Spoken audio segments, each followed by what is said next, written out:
골로새서 1장 1절 2절 말씀 다 같이 한 목소리로 받들어 읽도록 하겠습니다.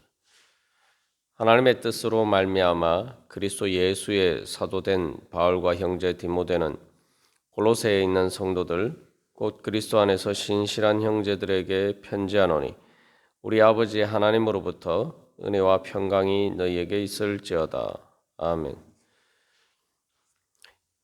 이 1절 2절 말씀은 인사입니다만 특별히 2절에서 편지를 받는 골로새 교회 성도들에 대해서 묘사를 이야기를 하면서 바로 그들에게 하나님의 은혜와 평강을 축복을 소망하는 또한 그런 축복이면서 기도이기도 합니다.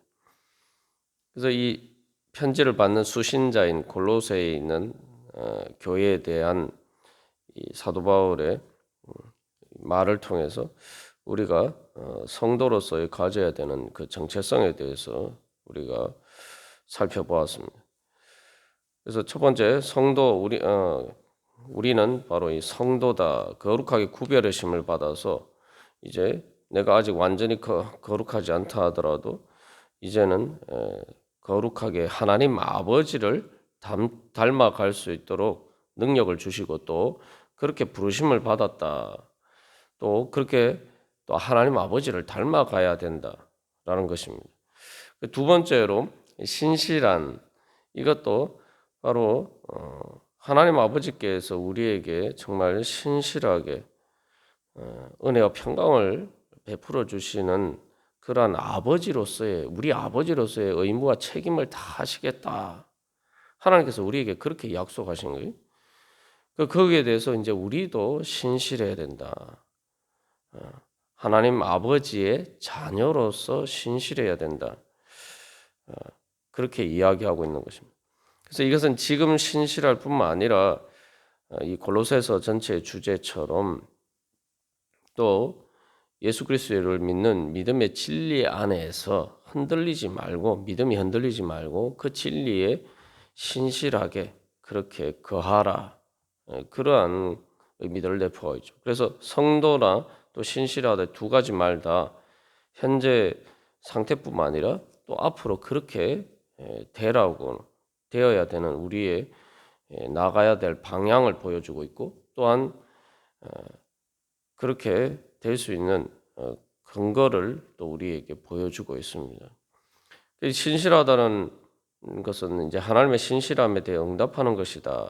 그래서 하나님의 신실하심은 하나님 아버지로서의 신실하심이다. 우리 이제 살펴보았습니다만 사도 바울은 이 그리스도 안에서라는 말을 또 이제 덧붙이고 있습니다. 그래서 우리가 하나님 아버지에 대해서 신실하다는 것을 이제 좀 더 구체적으로 생각해 보면은 다른 게 아니라 탕자의 비유를 통해서 우리가 나눈 것처럼 하나님 아버지께 신실한 것은 내가 하나님 아버지 집에 거하는 겁니다. 하나님 아버지의 자녀로서 내가 그 의무와 책임을 다하는 것인데 우리가 생각해 보면 하나님 아버지의 자녀로서의 의무와 책임이란 게 뭡니까? 말 그대로 아버지 집을 떠나지 않는 거예요. 아버지 집을 떠나지 않고 바로 또 아버지의 그 양육하는 여러 가지 그런 것을 따라서 순종하면서 그냥 아버지가 이렇게 키워주고 또 양육하는 그 모든 것을 은혜를 잘 받아서 그냥 그것에 따라서 자라기만 하면 되는 거예요. 그것을 좀 더 구체적으로 이제 그 그리스도 안에서라고 이야기하고 있습니다. 그래서 하나님이라고 이야기할 때 문제는 이제 골로새 교회가 처음 문제는 신이라는 개념이 하나님 아버지가 어떤 분이냐 도대체 어떤 것이 문제는 이제 하나님 아버지 집에 거하느냐 하나님 아버지께 신실한 것이냐 이제 이게 문제가 되죠. 여기에 대해서 잘못된 그런 여러 가지 왜곡된 그러한 것들을 전파하고 또 그런 환경 속에서 이제 이방 풍속과 세상적인 그 관습과 또 잘못된 종교나 철학이나 그런 것에 영향을 받아서 그런 것을 따르는 것이 하나님 아버지 안에 거하는 것이다. 잘못 이렇게 착각할 수 있기 때문에 사도 바울은 여기서 분명히 이제 그리스도 안에서라고 이야기하는 겁니다. 그리스도 안에 머무는 게 바로 하나님 아버지께 신실한 것이다. 그 그리스도 안에서 머문다는 게 무슨 의미입니까? 이것은 예수 그리스도를 떠나서는 내가 살 수 없다라고 생각하고 예수님께서 보여주시는 복음의 진리의 말씀에 따라서 이제 살아가는 것. 그래서 이 골로새 교회가 바로 골로새라는 로마 제국 안에서 로마 제국의 법에 따라 살아가지만 그러나 이제 그리스도인으로서의 성도들은 바로 예수 그리스도의 법에 따라서 예수 그리스도의 주권에 따라서 복종하면서 그것에 따라 살아가는 것이 바로 신실한 것이다. 신실하다는 것을 다른 말로 하면 충성된다는 거죠. 충성. 그래서 하나님 아버지께 우리가 신실하다는 것은 바로 그리스도께 충성하는 것입니다. 우리가 이제 충성이라는 말 이제 보통 나라에 대해서 국가에 대한 어떤 충성 그런 개념으로 이렇게 많이 생각합니다만 말 그대로 그리스도께서 다스리시는 하나님 나라에 충성해야 되는 거예요. 그래서 우리의 삶을 돌이켜 볼 때 내가 어디에 충성하고 있느냐. 사람들이 다 이제 뭐 신앙뿐만 아니라 여러 가지 자기가 신념을 가지고 충성하는 데가 있죠. 예수 그런 관점에서 나는 정말 그리스도께 충성하는 자인가? 우리가 또 그런 부분에서는 우리 자신을 점검해 볼 필요가 있습니다. 그래서 말 그대로 그리스도 안이란 것은 그래서 단순히 그 영향력 아래에 있다라고 할 때 근본적으로는 사실은 이제 예수님과 완전히 하나가 되는 거죠. 예수님과 연합하는 거죠. 그래서 신실하다라고 할 때에 이 또 탕자뿐만 아니라 마다들의 경우도 이제 문제가 되죠. 마다들은 순종하는 것처럼 보였지만 이 자기 아버지와 자기 자신을 분리해서 생각했단 말이죠. 아버지의 즐거움과 자기의 즐거움이 따로 별개의 것이었단 말이에요. 그래서 이제 늘 아버지께 대한 불만을 가지고 있었는데 그리스도 안에라는 것은 바로 예수님께서 바로 우리에게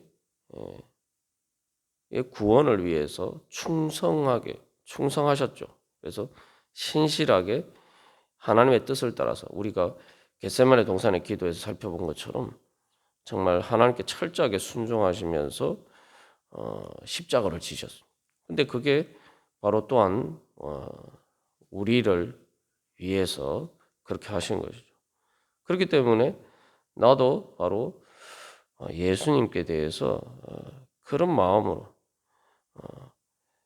그 하나님의 뜻이 예수님을 향하신 하나님의 뜻이 우리들을 위한 것이었다. 우리를 자기 자신처럼 사랑하신 것이라면 또 그리스도 안에서 거한다는 것도 또한 예수 그리스도의 뜻이 바로 또 내 뜻이다.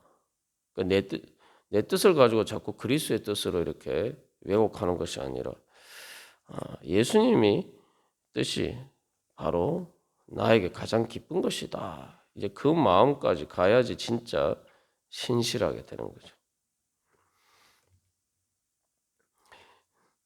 그래서 이제 여기서 결론적으로 사도 바울은 바로 그렇게 될 때 우리에게 어떤 은혜가 있느냐? 우리 아버지 하나님을 우리 아버지라고 부를 수가 있다는 거죠. 그래서 어린 아이들이 이제 자기 그 아이들끼리 이렇게 할 때, 야 우리 아빠는 뭐 이러이러한 사람이야, 뭐 이제 이렇게 이제 막 자랑하고 그런 것처럼 여기서 그래서 그냥 아버지 하나님이라고 하는 거 특별히 우리라는 말을 붙였어. 우리. 우리가 오늘도 기도하면서 나갈 때에 바로 하나님이 우리 아버지다. 여기 은혜를 이야기하고 있죠. 그래서 사실 이제 부모가 자녀에게 베풀어 주는 모든 것이 다 은혜죠, 사실은. 뭐 자식이 뭐 부모를 위해서 무슨 일을 해가지고 그 대가로 부모에게서 혜택을 받는 게 아니잖아요. 사실 평생 부모가 열심히 땀 흘려서 일한 모든 것들의 사실 대부분은 다 자녀를 위해서 쓰는 거예요. 진짜 은혜죠, 말 그대로. 그리고 뭐 부모가 죽어도 부모가 남긴 재산 다 자식의 재산이 된단 말이에요. 말 그대로 정말 이 존재부터 모든 것에 있어서 부모에게서 받는 것은 말 그대로 값없이 받는 은혜입니다. 그래서 어린아이가 장성할 때까지 들어가는 뭐 양육비가 요즘 뭐 몇 억씩이다. 다 합치면 몇 억 정도 된다. 뭐 이런 이야기도 있습니다만 그 세상에서 우리의 그 부모에게서 받는 것도 그런 큰 은혜인데 그래서 하나님께서 우리를 그렇게 은혜 베풀어 주신다는 거예요. 그러니까 우리가 기도할 때에 하나님은 늘 우리 아버지다는 믿음으로 기도하시기를 바랍니다. 하나님 내 아버지다. 그래서 기도할 때 믿음에 대해서 예수님께서 우리에게 가르쳐 주실 때 어떻게 가르쳐 주십니까? 세상의 아버지도 자기 자식에게 좋은 거 줄 줄 아는데 하물며 선하신 하나님 아버지야 얼마나 더 그렇게 은혜 베풀어 주시겠느냐. 세상에서 뭐 물론 자기 자녀를 학대하는 그런 부모 이야기가 요즘 뭐 TV에서 많이 나옵니다만 사실 그런 경우에는 이 짐승보다 못한 경우죠. 짐승들도 다 자기 자식은 끔찍하게 챙깁니다. 그런데 일반적으로는 그래서 이 다른 사람에게 대해서는 모질고 악한 사람도 자기 자식은 다 끔찍하게 생각하고 그래서 자기 자식에게 그 많은 재산을 물려주려고 다 그렇게 하는 모습들을 우리가 세상에서도 볼 수 있습니다만 하나님 아버지 얼마나 더 말 그대로 예수님까지 아끼지 않고 우리에게 주신 그 하나님의 은혜를 보면은 우리가 그래서 믿음으로 나아갈 수밖에 없죠. 믿음이 안 생기면 그게 이상한 거예요. 그래서 신실하다라고 이야기하는데 신실해질 수밖에 없는 겁니다. 하나님이 내 아버지다 생각하면. 그래서 하나님께서 우리에게 그런 은혜를 베풀어 주셨고 그 다음에 평강을 이야기하고 뭐 평강에 대해서 우리가 여러 번 이 서신서를 통해서 나눴습니다만 평강은 말 그대로 하나님께서 주시는 행복입니다. 그런데 이 행복은 어디에서 옵니까? 바로 탕자의 경우를 들어서 본 것처럼 하나님과의 좋은 관계 안에 있을 때에 거기서부터 이 평강이 시작이 되는 거예요. 평강이라는 게 말 그대로 평안데 하나님과 내가 화목한 관계 안에 있을 때 바로 그래서 하나님 아버지 안에 집에서 하나님 아버지와 그런 좋은 관계 속에 있을 때에 우리가 거기서부터 행복을 누릴 수가 있죠. 탕자의 경우를 보면은 아무리 아버지가 은혜를 베풀어 주고자 해도 자기가 아버지를 떠나고 아버지하고 관계가 안 좋으면은 거기서 행복을 누리지 못해요. 맏아들도 마찬가지죠. 맏아들은 뭐 탕자처럼 그렇게 굶주리고 뭐 이렇게 그 여러 가지 경제적인 필요에 있어서 아쉬움은 없었지만 아버지와의 관계가 대해서 자기 자신이 잘못 생각하고 있으니까 그 아버지 집에서도 행복하지 않은 것처럼 얘기를 한단 말이죠. 그래서 이 하나님께서 주시는 평강이라는 것은 말 그대로 하나님이 주시는 행복.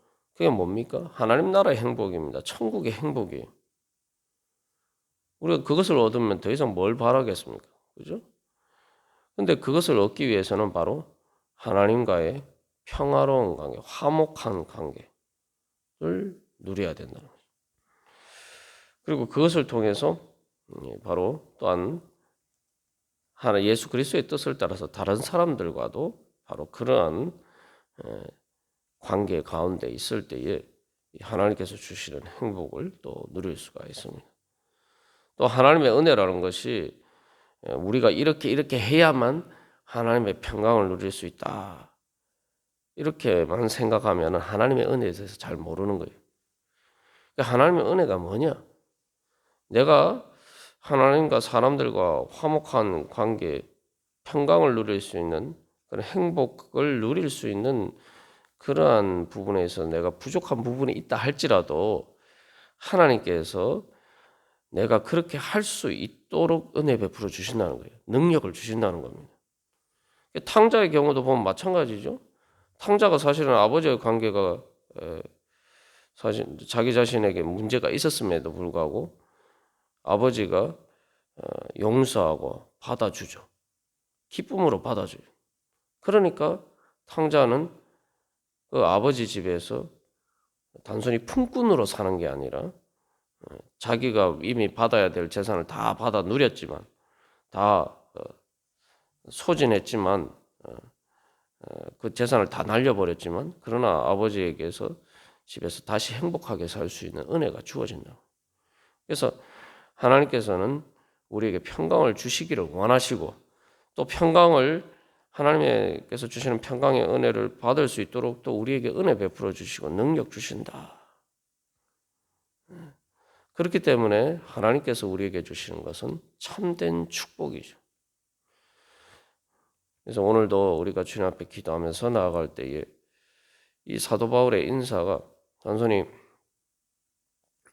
단순한 인사가 아니라 또 하나님께서 우리에게 기본적으로 성경 말씀을 하나님의 말씀이라고 보면 하나님께서 우리에게 하시는 인사죠. 오늘도 새벽에 주님 앞에 나오는 것도 우리가 하나님께 인사드리는 거고 하나님께서 거기에 대해서 또 우리에게 이렇게 말씀으로 축복해 주십니다. 우리가 그 믿음을 따라서 오늘도 기도하시고 하나님 안에서 은혜와 평강을 누리시는 하루가 되기를 간절히 소망합니다. 다 같이 기도드리시겠습니다.